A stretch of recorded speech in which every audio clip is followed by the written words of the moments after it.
Lucas 22, do versículo 39 até o 46, diz assim: Como de costume, Jesus foi para o Monte das Oliveiras e os seus discípulos o seguiram. Chegando ao lugar, ele lhes disse: Orem para que vocês não caiam em tentação. Ele se afastou deles a uma pequena distância, ajoelhou-se e começou a orar: Pai, se queres, afasta de mim esse cálice. Contudo, não seja feita a minha vontade, mas a tua. Apareceu-lhe então um anjo do céu que o fortalecia. Estando angustiado, ele orou ainda mais intensamente, e o seu suor era como gotas de sangue que caíam no chão. Quando se levantou da oração e voltou aos discípulos, encontrou-os dormindo, dominados pela tristeza. Por que estão dormindo? Perguntou-lhes. Levantem-se e orem para que vocês não caiam em tentação. Se eu te perguntasse o que você faz para ser feliz, o que você diria? O que você faz para ser feliz? Há uma música assim, que diz assim: o que faz você feliz? A lua, a praia, o mar, uma rua, um doce, uma dança, paixão, dormir cedo. Alguns aqui eu até colocaria acordar tarde. Cedo não, acordar tarde. Comer chocolate, olha, as irmãs aí, que os homens não comem chocolate. Passear na cidade, carro para os homens, aumento, a casa, o trabalho. Quem é que é feliz no trabalho? Mas tem gente que é. O que faz você feliz?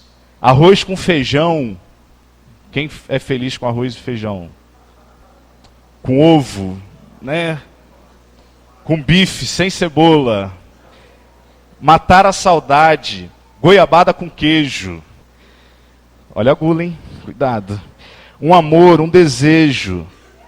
Aí uma coisa mais romântica. Um beijo na boca. Um dia de sol. Viver um romance.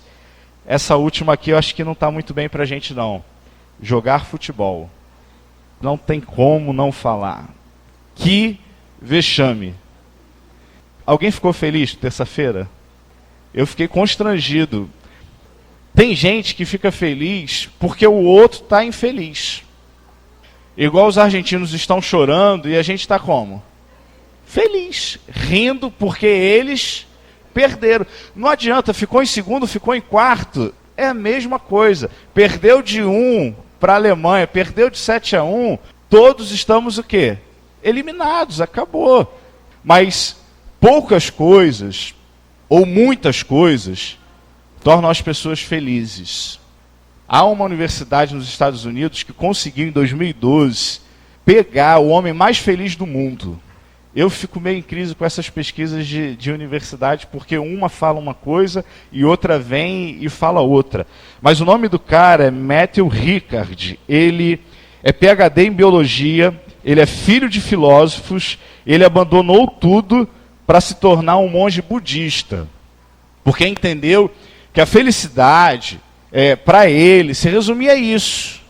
A largar todo esse mundo, a viver longe de tudo e de todos, abandonar essa ideia de materialidade e viver, de repente, dentro de uma caverna, viver, de repente, com uma religião, viver de uma forma extremamente humilde. Entendeu ele que assim viria a felicidade.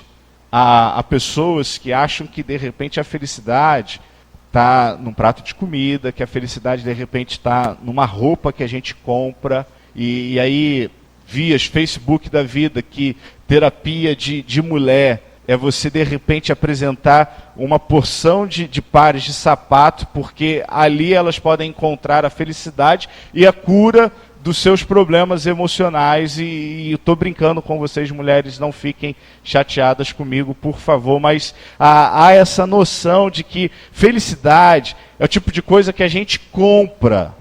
Felicidade é o tipo de coisa que, de repente, há um preço para se pagar. Felicidade, de repente, é o tipo de coisa que a gente pode investir algo para depois receber um retorno em relação a isso daí.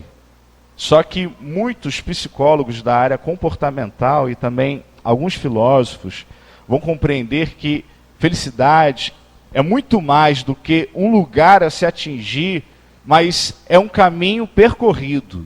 Muito mais do que, de repente, ter um par de sapato da loja tal. Muito mais do que ter uma camisa da marca tal. Muito mais do que ver a seleção ser hexacampeã no Brasil.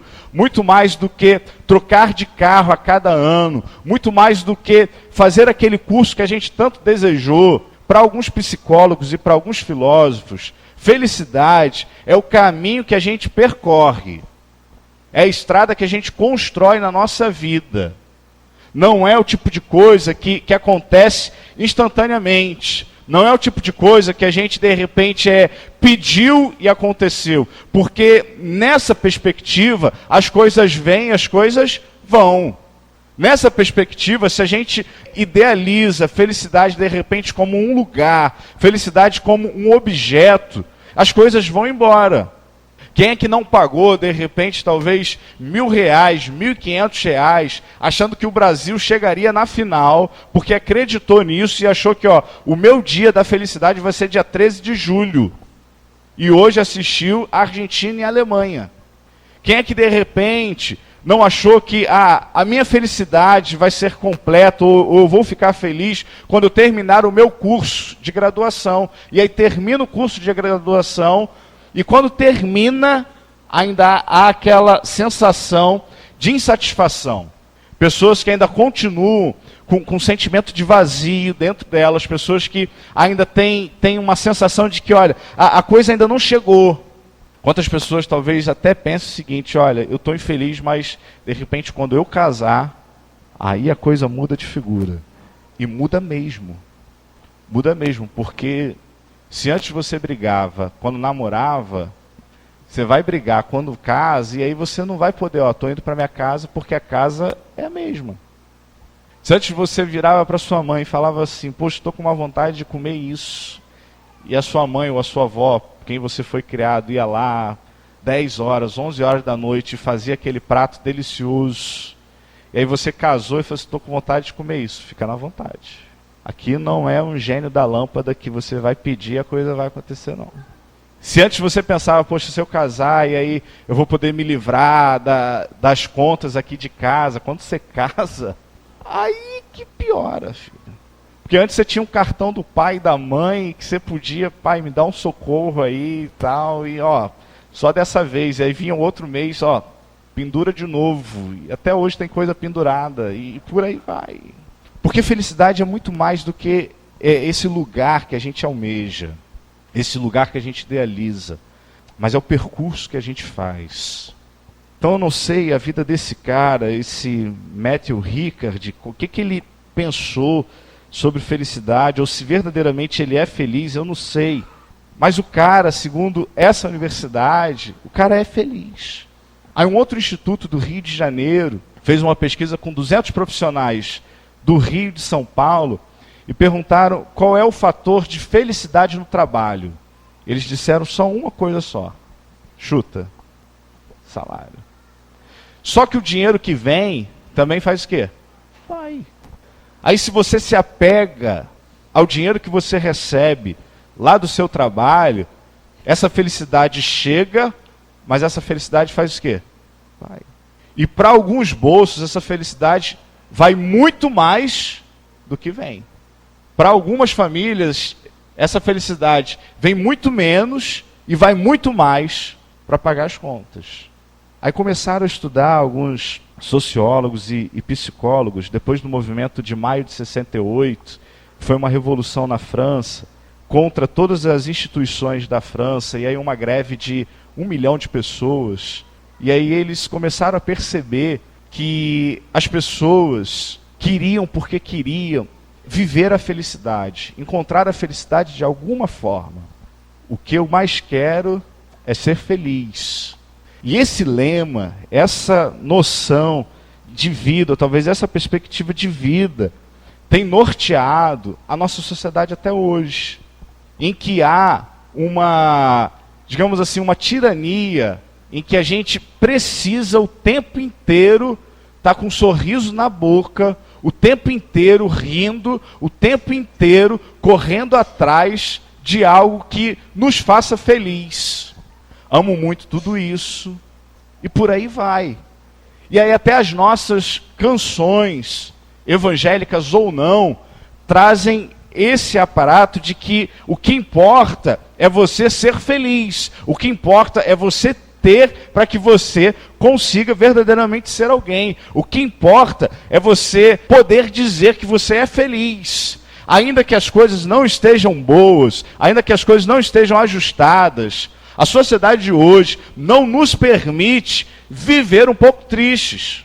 E aí a gente transfere para Deus, dentro dessa tirania da felicidade, uma coisa que a gente acha que Deus é o gênio da lâmpada, que Deus precisa atender todos os nossos pedidos para a gente ser feliz. E há algumas orações que são esdrúxulas, me perdoem isso.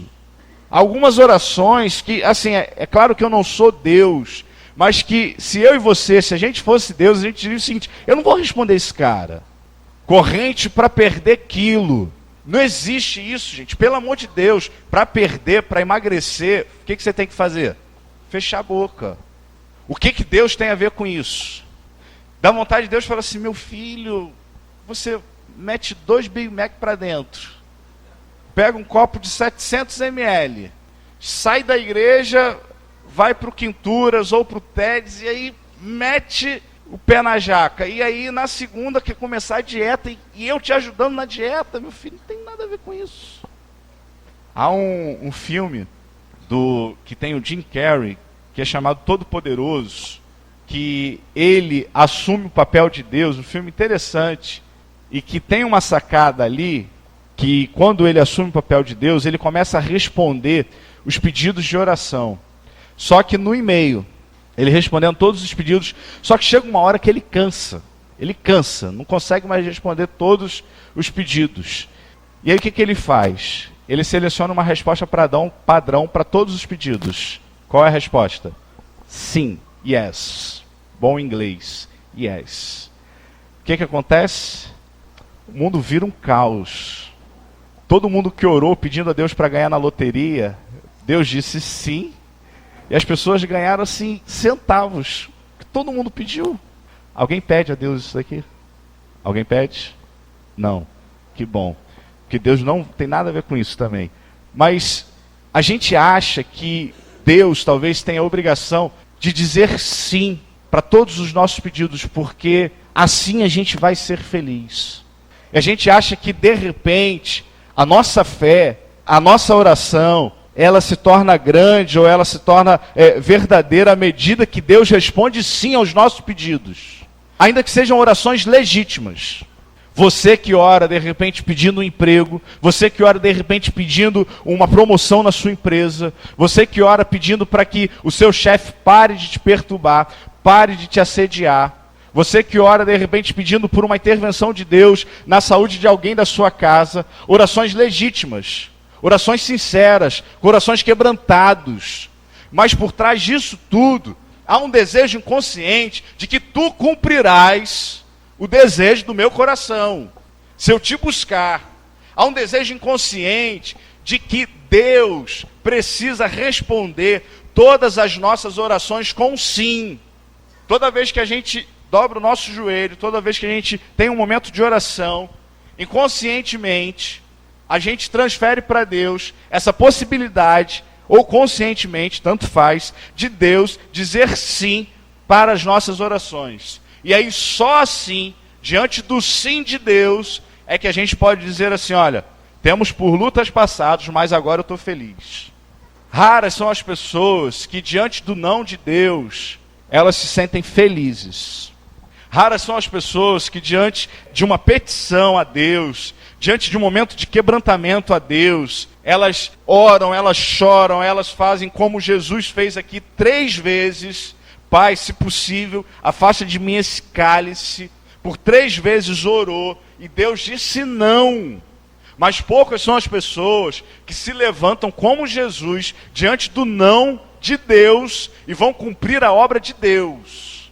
Esse texto, e aí eu não vou entrar tanto na questão problemática da teologia, Porque, assim, eu fico pensando, por que que Jesus orou se ele era Deus e se ele sabia que ele viria para isso?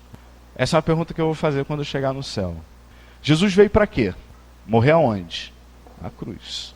Como é que ele ora pedindo para Deus afastar esse cálice dele? Outra pergunta que eu fiquei pensando, e aí eu viajei muito analisando esse texto, era se Deus dissesse sim. Pensou? Se Deus vira para Jesus e fala assim, tá bom, meu filho, ó, vai lá, quando o Malco chegar aí, deixa Pedro cortar a orelha dele, não precisa restaurar a orelha de Malco, convida aí uma legião de anjos, porque os anjos vão fulminar isso daqui. Você não vai ser preso, você vai viver errante no deserto, você não vai morrer dessa forma. Você vai viver até mais ou menos 70 anos, porque o que passa disso é canseiro, enfado, segundo o salmista. Então você vai viver até os 70 anos. Fica tranquilo com isso, tá? Mas eu vou atender o seu pedido. O que seria da gente? Pega o texto de Hebreus, que fala que sem derramamento de sangue não há o quê? Não há remissão ou perdão dos pecados. Nós ainda continuaríamos como diante de Deus? Inimigos, criaturas de Deus, completamente distantes de Deus, dependendo de um homem, dependendo de uma religião para se aproximar de Deus, porque o judaísmo continuaria imperando, porque se não tivesse acontecido a cruz, o sacrifício não aconteceria, a gente continuaria dependendo de todo o ato humano em relação a culto, em relação a sacrifício a Deus. E Deus, segundo o texto de Isaías, já não suportava mais nenhum sacrifício do povo judaico. Se Deus dissesse sim, graças a Deus que Deus disse não. E não foi a primeira vez que Deus disse não. Alguns profetas no Antigo Testamento pediram a morte e Deus disse o quê? Não.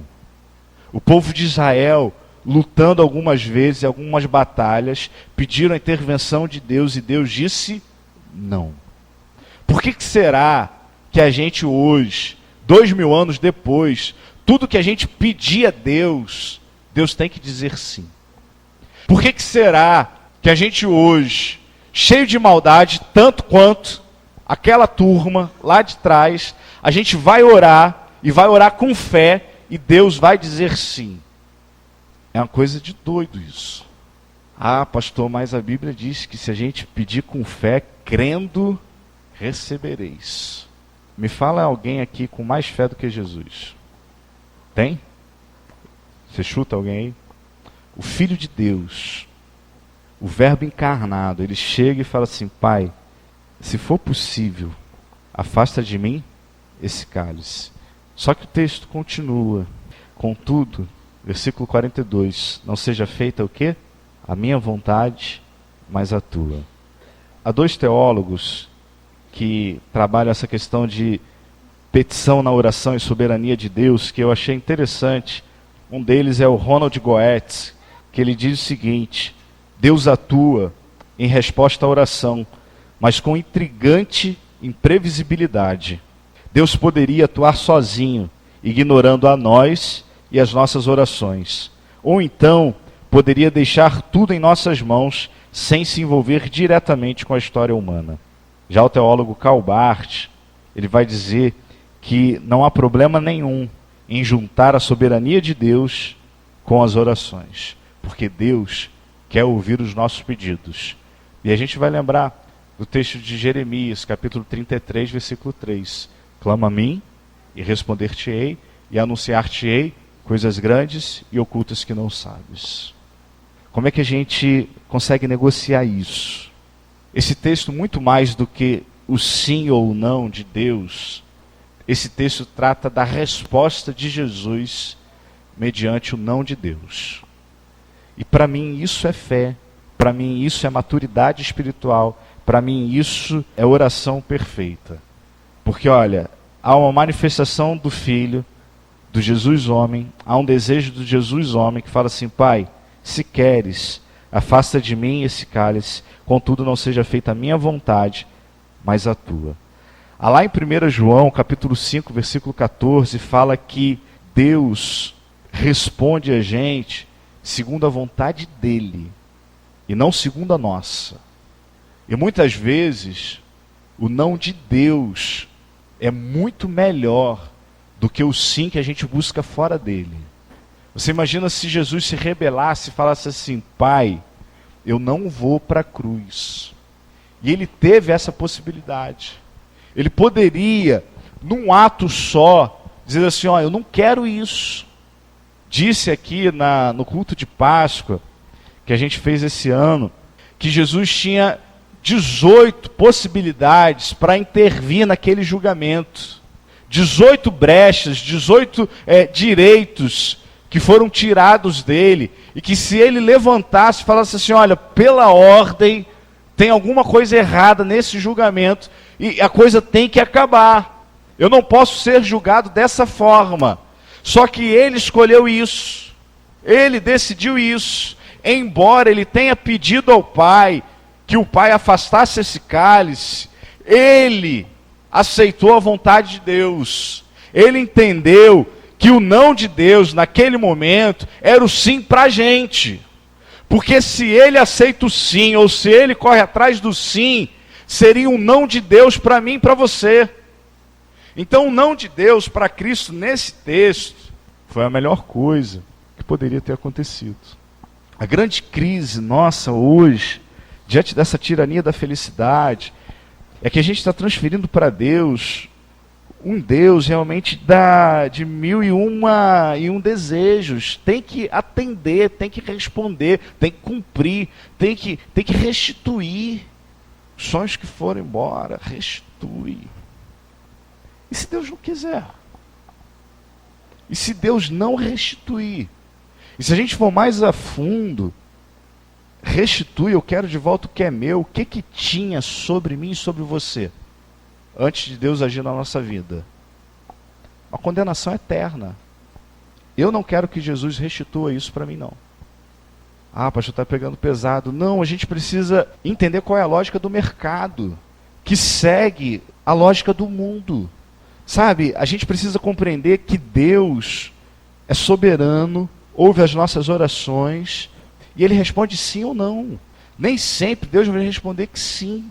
Nem sempre a gente vai fazer o Pai Nosso, nem sempre a gente vai dobrar o nosso joelho, nem sempre a gente vai se quebrantar diante de Deus, ainda que sejam orações legítimas, ainda que tenham fé, ainda que tenham a fé do tamanho de um grão de mostarda, ainda que tenham um coração completamente quebrantado, puro diante de Deus, perto de Deus, tem hora que Deus vai dizer não. O grande problema e a grande pergunta é qual vai ser a sua resposta e qual é a minha resposta diante dos nãos de Deus quando a gente travar essa luta aqui como Jesus travou no Getsemane. Porque há uma turma que se frustra com Deus, que se decepciona com Deus, como vai dizer Yancey no seu livro. Porque Deus não ouviu o meu clamor, porque Deus não atendeu a minha prece, porque o Salmo dizia isso, porque Jeremias dizia que era para eu clamar que ele iria responder, mas ele iria responder com sim ou com não. Jeremias não fala que ele iria dizer sim o tempo inteiro.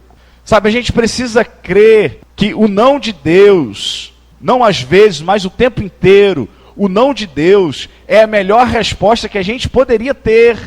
A gente precisa, diante das nossas orações, diante dos nossos embates, quando a gente perceber que Deus disse não, como Deus disse para Jesus aqui, é levantar, sacudir a poeira e vamos embora. É vida que segue. Imagina Jesus aqui lamentando com Pedro, com Tiago, com João, porque os caras estão dominados pela tristeza. Se você olhar no versículo 45, o texto diz assim: quando Jesus se levantou da oração, voltou aos discípulos, encontrou-os dormindo, dominados pela tristeza. Os episódios são sequentes. Jesus vira lá no texto de João capítulo 13, olha, um vai me trair, um vai me negar, eu tenho que ir embora, eu vou para a casa do meu pai. João 13, 14. Jesus constrói essa história desse drama para os discípulos, e os caras começam a ficar abalados, começam a ficar inquietos. Jesus vai orar, e talvez eles, antes de dormirem, talvez eles tenham escutado a prece e a oração de Jesus: Pai, se for possível, afaste de mim esse cálice. 3 vezes: Pai, se for possível, afaste de mim esse cálice. Pai, se for possível, afaste de mim esse cálice. Os caras pensaram assim: pronto, acabou, o sonho foi embora. Deus restitui, traz outro Messias, porque esse já foi. Os caras são dominados pela tristeza. Jesus não. Jesus sai dali e vai direto ser crucificado, fortalecido por um anjo que vinha, mas muito mais sendo fortalecido pela oração que ele fazia. Então, oração, para mim, é o momento que eu me encontro com Deus e é a hora que eu descubro, diante da minha petição, se Deus vai dizer sim ou não. E se Ele disser não, é na oração que eu encontro forças para levantar o meu joelho e seguir a minha vida. A gente acha que é a oração que vai fazer Deus mudar e dizer sim. A gente acha que de repente é na oração que o não de Deus pode se tornar sim. Mas eu creio que a oração, muito mais do que essa mudança de coisas, eu creio que a oração serve para mim como estímulo e como talvez uma força vindo de Deus, para que diante do não de Deus eu consiga levantar e seguir a minha vida, mesmo diante da negativa de Deus. Porque Deus, tem horas que Ele vai dizer sim, tem horas que Ele vai dizer não. Só que a gente, quando Deus diz sim, a gente chega aqui e fala assim, eu quero contar um testemunho. Então tá, irmão, conta o testemunho. Olha, recebi um diagnóstico de que estava com câncer e Deus me curou. O que a gente faz? Posso glorificar a igreja? A gente glorifica. A gente vai entregar uma oferta de gratidão a Deus porque Deus curou fulano de tal. Mas raramente a gente entra numa igreja e as pessoas falam assim, pastor, eu quero dar um testemunho. Por quê? Porque eu fui no médico e o médico disse que eu tenho 2 meses de vida. E eu já orei, e Deus disse que não vai me curar. Você quer dar o testemunho a si mesmo? Quero dar. Porque independente do sim ou do não, eu vou levantar do Getsemane e vou continuar seguindo a vida. Porque a vontade de Deus ela é boa, perfeita e agradável. Essa percepção da oração de Jesus que traz esse significado para mim. Muito mais do que essas especulações teológicas. Por que Jesus, sabendo que veio para isso, intercedeu ao Pai para que ele não passasse por isso? Isso para mim é discussão que só vai acabar no céu. Se acabar. Para mim o que fica dessa oração é o seguinte, olha, Jesus soube lidar com o não do Pai e não desistiu da obra dele, que era vir ao mundo e morrer na cruz por mim e por você. Então, diante do não que talvez você esteja recebendo de Deus, olhe para essa oração e perceba assim, olha, se o Filho de Deus, recebeu o não e conseguiu levantar e ir para a crucificação, por que eu e você, que já temos o Filho, já temos o Espírito Santo dentro da gente, por que a gente está abatido? Por que a gente está prostrado diante do não de Deus? Faço uma outra pergunta para você. Imagina se o sim de Deus fosse dado a Jesus. Já falei isso. O que seria da gente? Onde nós estaríamos? Só que Deus disse não. E se Deus disse não para Jesus, é porque Ele sabia que o melhor era dizer não. E se Deus está dizendo não, é porque Ele sabe que o melhor nessa hora é dizer não. Mas independentemente do sim ou do não, é preciso a gente levantar, sair do Getsemane e continuar tocando a vida, porque Ele está do nosso lado, em nome de Jesus. Amém?